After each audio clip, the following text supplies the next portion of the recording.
আজ দুপুরবেলা যখন আমাদের ঈদের ডিউটিতে আমরা ছিলাম, তখন হঠাৎ করে আমাদের স্পেশাল ব্রাঞ্চের যে আমাদের স্টাফ আছে সেখান থেকে আমার কাছে খবর আসে যে একটা WB893093 একটা SML গাড়ির মধ্যে কিছু অবৈধ মাল থাকতে পারে, গাড়িটাকে চেক করার জন্য বলে। তখন আমরা আমাদের নাকাতে আমরা ইনফরমেশনটা দিই এবং নাকার অফিসার সেখানে এই গাড়িটাকে আটক করে এবং গাড়িটাকে চেক করে প্রথমত প্রাথমিকভাবে গাড়িটার মধ্যে কোল্ড ড্রিঙ্কস ছিল।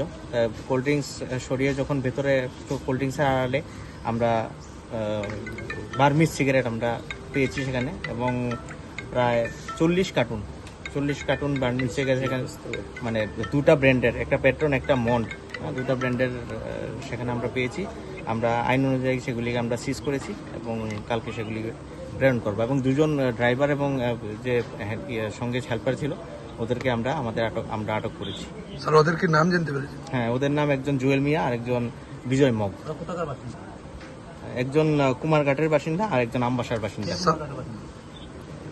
জুয়েল মিয়া কুমারঘাটের বাসিন্দা আর বিজয় মগ হলো আমবাসার বাসিন্দা। স্যার প্রাথমিকভাবে কি জানতে পারলেন কোথা থেকে মাল? সেটা গাড়ি লোড হয়েছিল ভাঙ্গা থেকে, আসামের ভাঙ্গা থেকে আগরতলার উদ্দেশ্যে ওরা যাচ্ছিল, এতটুকু আমাদেরকে বলেছে। দেখি এখন বাকিটা ইনভেস্টিগেশন চলছে, ইনভেস্টিগেশনে আমরা বেরিয়ে আসবো। মালিক বাবদ কার নাম আছে?